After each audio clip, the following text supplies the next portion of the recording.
요한복음 5장 39절로 47절 말씀 같이 읽습니다. 너희가 성경에서 영생을 얻는 줄 생각하고 성경을 연구하거니와 이 성경이 곧 내게 대하여 증언하는 것이니라. 그러나 너희가 영생을 얻기 위하여 내게 오기를 원하지 아니하는도다. 나는 사람에게서 영광을 취하지 아니하노라. 다만 하나님을 사랑하는 것이 너희 속에 없음을 알았노라.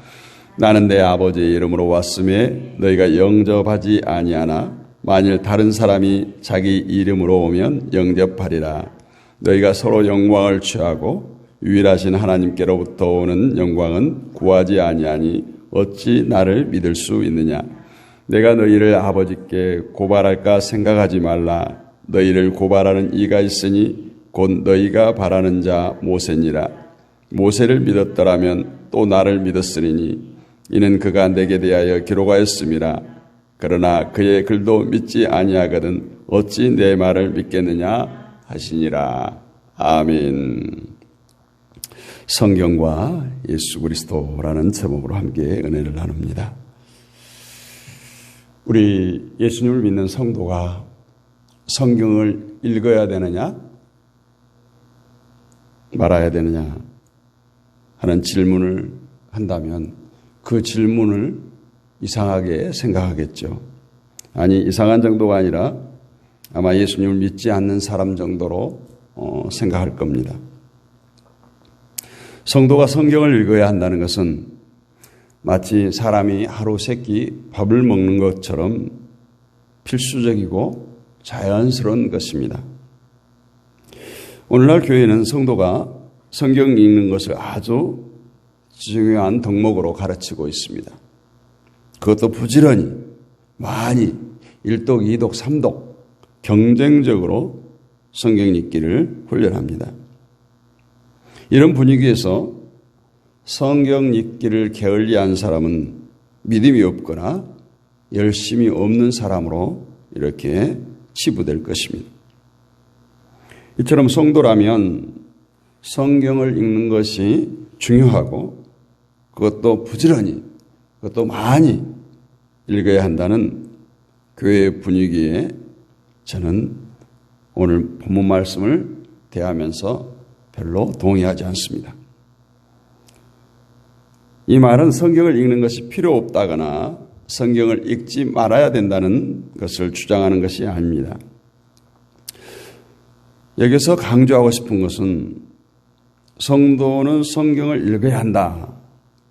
이것은 너무 굳은 상식에 의해서 단지 성경을 읽는 것에, 성경을 많이 읽는 것에 몰입하다 보니 오늘 이 유대인들, 바리새인들과 같은 우를 범하지 않을까 하는 염려가 있습니다.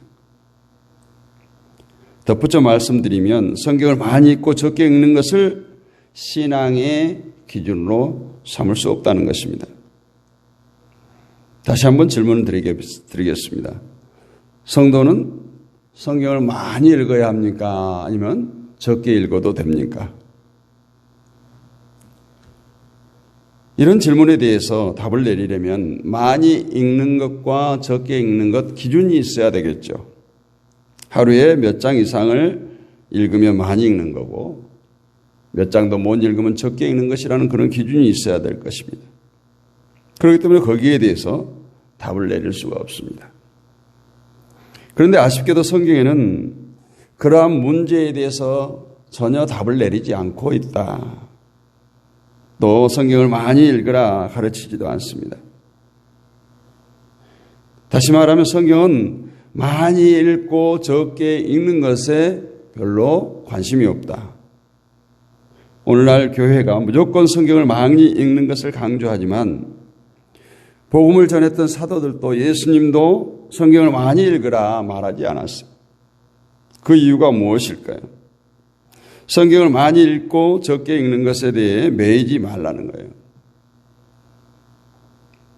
만약 성도가 성경을 읽으면서 나는 성경을 많이 읽고 있다거나 나는 성경을 적게 읽고 있다는 개념을 가지게 된다면 그 사람은 그 성경을 많이 읽는데 관심을 두게 될 것입니다.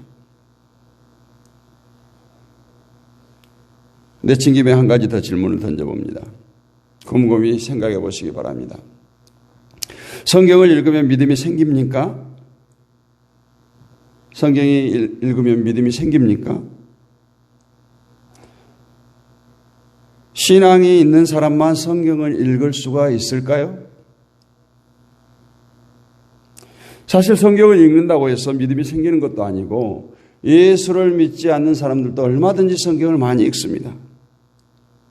그렇기 때문에 하루에 얼마를 읽는다는 것, 1년에 1독, 2독, 3독을 한다는 것, 이것을 기준으로 믿음의 여부를 판단하는 것은 극히 잘못될 수 있다라는 것입니다.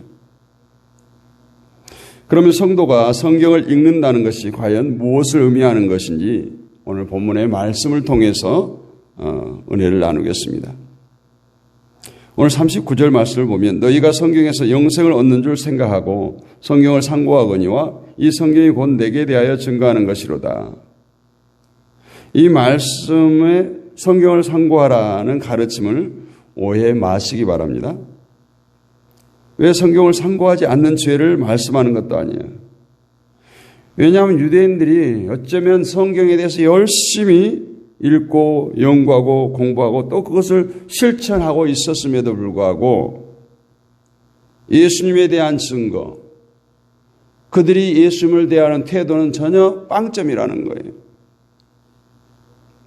예수님이 이 말씀은 안식일에 병자를 고쳤다고 해서 시비를 건 유대인들에게 하나님이 일하시니 나도 일하신다는 하나님과 자신을 동등되게 여겼다는 이유로 예수님을 죽이려고 하는 자들에게 하신 말씀이에요. 예수님은 유대인들에게 이렇게 말해요. 성경이 곧 나에 대해서, 예수님 자신에 대해서 증거하는 말씀이라고 말합니다. 그런데 유대인들은 예수님이 하나님의 아들이시고 구세주로 오신 메시아임을 전혀 인정하려고 하지 않아요. 또 한번 질문해 봅니다. 성경이 예수님에 대해서 증거한다는 예수님의 말씀이 사실이라면, 그렇다면 성경을 읽는 모든 사람이 예수님을 알고 예수님을 믿을까요?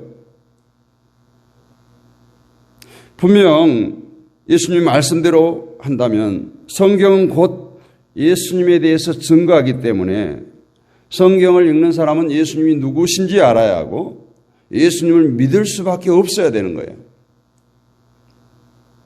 그래서 성경을 제대로 본 사람이라고 말할 수 있지 않겠습니까? 그러면 유대인들은 성경을 읽는 사람들입니까?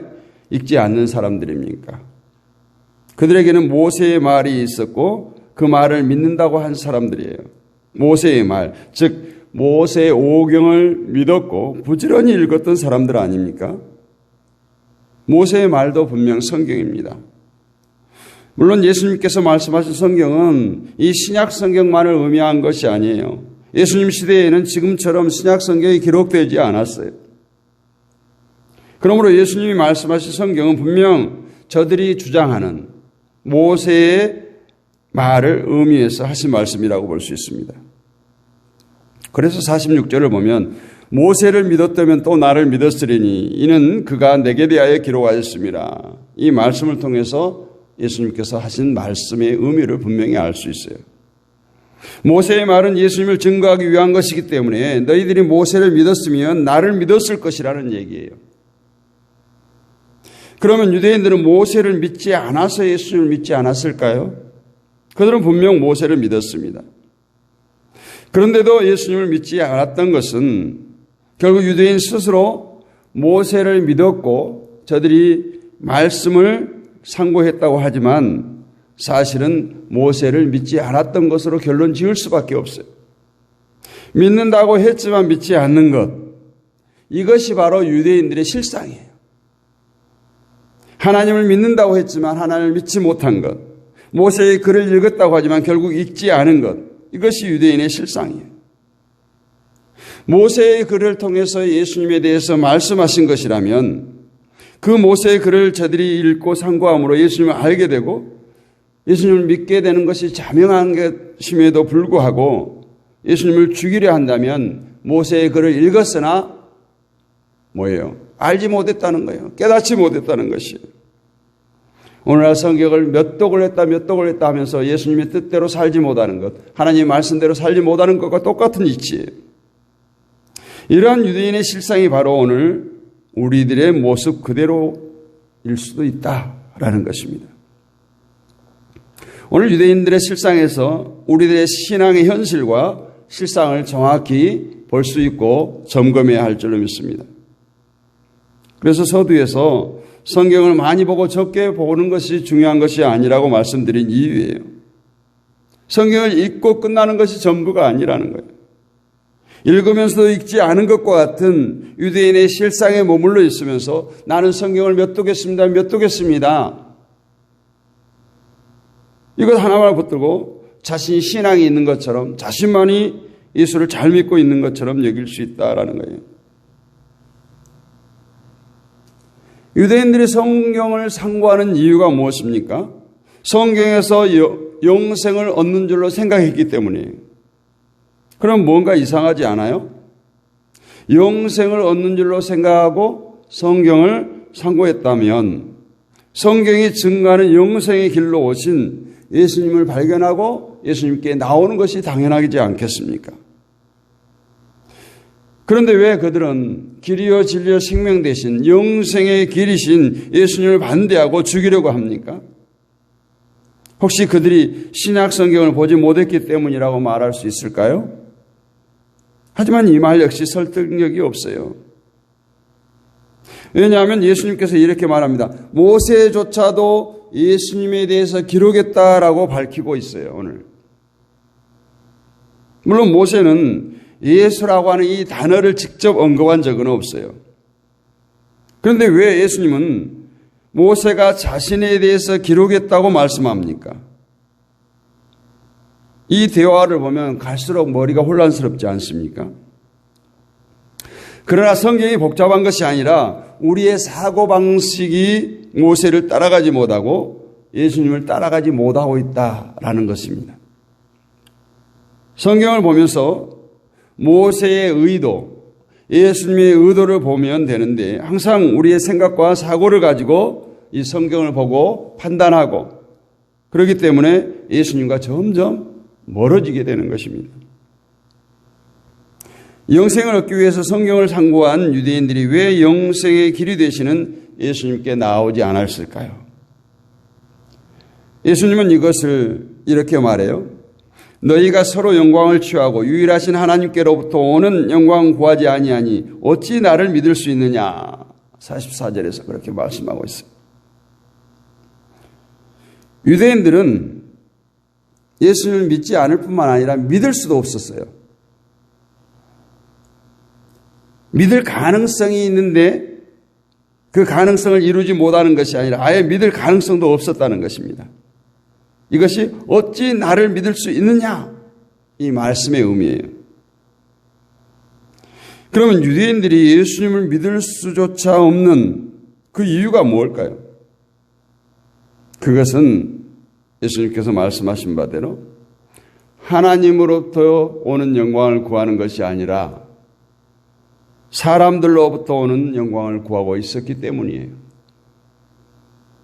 로마서 2장 29절 말씀 보면 우리가 요한복음 이전에 많이 말씀을 나눴어요. 오직 이면적 유대인이 유대인이며 할례는 마음에 할지니 신령에 있고 의문에 있지 아니한 것이라 그 칭찬이 사람에게서가 아니요 다만 하나님에게서니라. 이처럼 참된 유대인의 칭찬은 사람에게서가 아니라 하나님께로부터라는 것을 잊어서는 안 돼요. 그래서 오늘 본문 41절 42절을 보면 나는 사람에게 영광을 취하지 아니하노라 다만 하나님을 사랑하는 것이 너희 속에 없음을 알았노라. 예수님은 병자를 고치는 일에 대해서 유대인들이 칭찬해 주거나 인정해 주지 않았기 때문에 이런 말씀을 하시는 것이 아니에요. 예수님은 사람에게서 영광을 얻기 위해서 말씀하는 것이 아니라 다만 그들 속에 하나님의 사랑이 없는 것이 없음을 아셨기 때문에 오늘 그것을 말씀하고 있는 거예요. 유대인들이 하나님께로부터 오는 영광을 구하는 것이 아니라 사람에게서 영광을 구하고 있다. 그러한 목적으로 성경을 상고하고 기도를 하고 구제를 했어요. 그렇기 때문에 저들이 모세를 알고 성경을 읽었다고 해서 다 믿음이 있는 것이 아니며 기도를 했다고 해서 다 하나님을 사랑하는 것이 아니라는 것입니다. 유대인들은 분명 영생을 얻는 줄 알고 성경을 상고했고 결국 사람에게서 영광을 취하는 것으로 머물러 버린 이유가 무엇일까? 그것은 오직 자신들에게만 주어진 모세 오경, 율법, 구약 이 모든 말씀 속에서 영생을 얻기 위한 방법을 스스로가 찾으려고 했고 연구했어요. 즉 모세의 말을 온전히 지키는 것이었습니다. 그래서 부지런히 모세의 말을 지키는 것이 결국 사람에게 칭찬받고 자기의 영광으로 삼게 된 것입니다. 현대교회에서 많이 들을 수 있는 것이 땡땡 받는 비결. 거기에 여러 가지 단어를 넣을 수 있죠. 뭐 응답받는 비결, 축복받는 비결, 뭐 은사받는 비결, 많은 비결들을 자랑합니다. 비결이란 것이 뭡니까? 방법론입니까? 이렇게 하면 이렇게 되어진다 이겁니까? 과연 성경이 우리에게 어떤 비결을 방법을 가르치고 있습니까? 마태복음 6장 6절 보면 너희는 기도할 때에 내 골방에 들어가 문을 닫고 은밀한 중에 계신 내 아버지께 기도하라. 은밀한 중에 보신 내 아버지께서 갚으시리라 말씀합니다. 이 말씀에서 우리가 기도 응답 받는 비결을 찾는다면 과연 어떤 방법이 나오겠습니까? 그냥 골방에서 열심히 기도하면 그것이 응답받는 비결입니까? 이 말씀은 응답받는 비결을 가르치기 위한 말씀이 아니라는 것 잘 알죠. 우리가 염두에 두어야 할 것은 성경에서 어떤 방법을 취하고 이루어지는 것에 대해서 가르치지 않는다는 거예요. 이렇게 하면 이렇게 된다. 비결, 방법론. 결국 우리가 몰라서 안 했지 알기만 하면 할 수 있고 하기만 하면 이룰 수 있다는 것. 이것들이 성경에 어디가 있어요? 이것이 반성경적이고 비그리스도적이라는 것을 우리가 알아야 돼요. 비결이라는 건 철저히 인간의 노력이에요. 열심으로 원하는 것을 이루어보겠다는 발상 아니겠어요? 오늘 유대인들처럼 예수님과 상관없이 자기의 영광을 위해서 방법을 구하는 것. 이러한 사고방식을 예수님께서 가르쳤겠습니까? 대개 사람들은 교회를 열심히 다니고 교회에서 하라고 하는 것을 열심히 하면 예수님께 나오는 것이고 하나님을 사랑하는 것으로 착각하고 있습니다. 그런데 그러한 모습들은 유대인들에게서 얼마든지 찾아볼 수 있어요. 그러한 그들이 예수님을 부인한다면 그러한 행위들로 예수님께 인정받을 수 없고 또한 예수님이 나오는 것도 하나님을 사랑하는 것이 아니라 예수님이 행하는 이적, 기적, 눈에 보여지는 모든 예수님의 그 사역들을 통해서 다가올 뿐이에요. 성도가 예수님에게 나온다는 건 내게 어떤 유익이 있다. 내게 어떤 소득이 있다. 희망이 있다. 이런 모습으로 나와서는 안 된다는 거예요. 예수님이 나오는 것은 내 자신이 의지하고 있는 모든 것을 포기하고 나오는 거예요. 그런데 성경에서 영생을 얻는 방법을 생각했다면 그들이 할 것은 예수님을 의지하는 것이지 영생을 얻는 방법을 실천하는 것이 아니라는 얘기예요. 결국 예수님을 찾고 도와달라고 하는 것은 자신의 생각과 자신의 꿈과 자신의 계획을 이루어 달라고 하는 그런 부탁에 불과할 뿐입니다. 하나님을 사랑하는 것도 같은 의미예요. 자기 행함으로 의를 얻을 수 있고 생명의 근처에도 갈 수 없는 자신을 위해서 독생자를 보내셨다는 것을 알 때 하나님을 사랑할 수가 있어요. 이처럼 하나님을 사랑하는 마음이 있는 성도라면 하나님 앞에서 어떤 방법을 찾지 않을 거예요. 방법을 찾는다는 것 자체가 내게 그런 가능성을 두고 내게 어떤 일말의 가능성을 두고 찾는 것이고 그것이 곧 하나님께서 독생자를 보내신 그 사랑을 멸시하는 것입니다. 우리는 이것을 구약을 통해서 확인할 수가 있어요.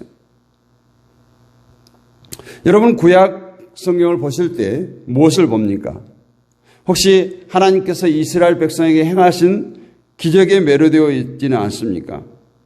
홍해를 가르시고 하늘에서 내려진 만나를 먹이고 불기둥, 구름기둥으로 나아갈 바를 인도하시고 여리고를 무너뜨리고 혹시 그들을 부러워하지는 않습니까? 하나님이 살아계신지 안 살아계신지조차도 알 수 없을 정도로 정말 문 앞에 당장 확인되어지는 그런 시대가 아닌 어쩌면은 지식이, 철학이, 이념이 우리 신앙이라고 하는 믿음이라고 하는 더 높은 곳에 있어가지고 우리를 혼란스럽게 하고 뭔가 여기저기서 기적이 나타났다, 은사가 나타날 때 우르르 몰려가는 분명히 이스라엘은 우리가 체험하지 못하고 우리가 경험하지 못했던 놀라운 기적을 체험한 사람들이에요. 그러나 중요한 그 결과가 무엇이냐는 거예요. 우리 생각에는 놀라운 기적을 한 번만 체험해도 하나님을 잘 믿을 것 같죠. 근데 이스라엘 백성들은 기적을 한 번도 아니고 수없이 조상 대대로 체험한 이스라엘 민족은 결국 하나님을 배반한 자로 멸망을 받았다는 것을 알아야 됩니다. 인간은 기적을 체험했다고 바뀌지 않습니다. 성경을 읽는다고 바뀌지 않습니다. 애초부터 죄악 가운데 태어난 인간은 아무런 가능성도 희망도 없습니다. 이것을 깨닫는 자가 예수님 앞에 나오는 거예요. 이것을 증거하는 것이 성경이에요. 너희는 모두가 다 죄인이다. 나를 통하지 않고는 하나님께로 나아갈 수 없다. 나를 통하지 않고는 구원받을 수가 없다. 이것이 오늘 예수님께서 선포한 성경의 전부예요. 여러분 무엇 때문에 성경을 봅니까? 혹시 성경을 보지 않아서 양심의 가책이 있습니까? 정말 하나님을 사랑하는 마음으로 성경을 한 구절 한 장을 보시기를 원합니다. 성경 속에서 예수님을 만나기를 원합니다. 2000년 전에 이 땅에 왔다가 사라져버린 한 인간 예수가 아닌 나를 위해서 여러분 한 사람 한 사람을 위해서 십자가를 질 수밖에 없는 아버지의 뜻을 이루어드릴 수밖에 없는 그 예수님을 만나시기를 원합니다. 성경은 분명 예수 그리스도를 증거합니다. 그렇다면 제대로 성경을 읽은 사람이면 예수님 오늘 성경 말씀을 통해서 예수님을 만났습니다. 성경을 보니 나는 아무런 희망이 없고 예수님만이 나의 유일한 희망입니다. 이러한 고백이 나와야 할 줄로 믿습니다. 생명의 길이 무엇인가를 깊이 생각하고 우리의 희망이신 예수님께 모든 것을 맡기고 그분만 의지하기를 원합니다. 내 힘으로 할 수 있는 것은 아무것도 없다. 우리는 다만 예수님이 이루신 것을 기뻐하고 감사하고 누리고 즐기는 위치에서 나는 정말 행복한 사람이다. 나는 축복의 사람이다. 나는 하나님의 사람이다. 이것을 성경 속에서 찾고 깨닫고 믿는 저와 여러분이 되시기를 주님의 이름으로 축복합니다. 거룩하신 아버지 하나님 은혜를 감사합니다. 오늘 또 귀한 말씀을 나누었습니다. 우리는 날마다 성경 말씀을 상고합니다. 또 한 절 한 절 읽기도 하고 암송도 합니다. 그 말씀 속에 살아 역사하시는 주님을 만나는 그 주님께서 오직 나를 위해서 죽으시고 부활하신 그 하나님의 뜻을 이루셨다는 것을 발견하게 하시고 깨닫게 하시고 믿어지는 역사가 일어나게 하여 주옵소서. 무엇보다도 우리가 말씀을 대할 때마다 예수님께서 내 앞에 찾아오신 것 같은, 내 앞에 다가오신 것 같은 이러한 심정으로 말씀을 대하게 하시고 두렵고 떨림으로 말씀을 대하는 우리 모두가 되게 하여 주옵소서. 오늘 또 함께하는 모든 지체들 가운데 주여 축복하시고 저들 삶의 여정 가운데 친히 동행하여 주시고 임마누엘로 함께하여 주옵소서. 이 시간에 위해 또 우리가 부르짖어 기도하겠습니다. 하늘 문을 열어주옵시고 우리의 육신의 문제, 영적인 문제, 아픔의 문제들이 깨끗이 해결되어지는 놀라운 하나님의 은혜를 덧입혀 주옵소서. 믿사옵고 살아계신 우리 주 예수 그리스도의 이름으로 감사드리고 기도하옵나이다. 아멘. 하늘에 계신 우리 아버지의 이름을 거룩하게 하시며 아버지의 나라가 오게 하시며 아버지의 뜻이 하늘에서와 같이 땅에서도 이루어지게 하소서.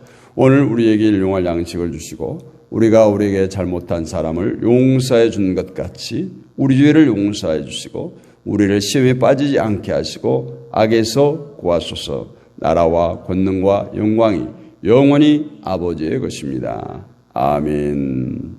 오늘도 우리 합심하여 기도하겠습니다.